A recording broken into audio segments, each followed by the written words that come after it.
अस्सलाम वालेकुम। SM news के साथ मैं हूं मुक़द्दर रज़ा। SM न्यूज़ स्टूडियो में खुशामदीद। खबरों का सिलसिला बढ़ाते हुए हबशन करते हैं लाहौर से। वज़ीर आज़म इमरान खान की ज़ेर सदारत लाहौर में इंतज़ामी ढांचे की बेहतरी के हवाले से उठाए जाने वाले इक़दामात पर जायज़ा। इजलास में वज़ीर आला पंजाब सरदार उस्मान बुज़दार, चीफ सेक्रेटरी पंजाब और IG पंजाब ने शिरकत की।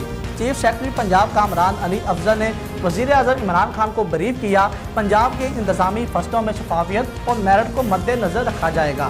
महंगाई पर काबू पाने के लिए शहरियों को बुनियादी अशियाए खुर्द-व-नोश की मुनासिब निर्खों पर फराहमी को यकीनी बनाने के लिए इक़दामात किए जा रहे हैं। इसके अलावा पंजाब में जारी तरक्याती मनसूबों को जल्द तकमील अव्वलीन तरजीह है। पंजाब में करप्शन और बदअवानी को हरगिज़ बर्दाश्त नहीं किया जाएगा। वज़ीर आज़म इमरान खान को इंस्पेक्टर जनरल पंजाब सरदार अली खान ने सुबह बार में पुलिस की इस्लाही तरजीहात पर ब्रीफिंग दी। पंजाब पुलिस आवाम के बुनियादी मसाइल और शिकायत को फौरी तौर पर हल करने के लिए इक़दाम कर रही हैं। इस मौका पर वज़ीर आज़म ने हदायत देते हुए कहा कि पंजाब में इंतज़ामी ढांचे को आवाम की सहूलत के लिए मज़ीद मुयस्सर बनाया जाए। इसके अलावा आवाम को अशियाए खुर्द-व-नोश की फराहमी कम से कम कीमत पर यकीनी बनाया जाए।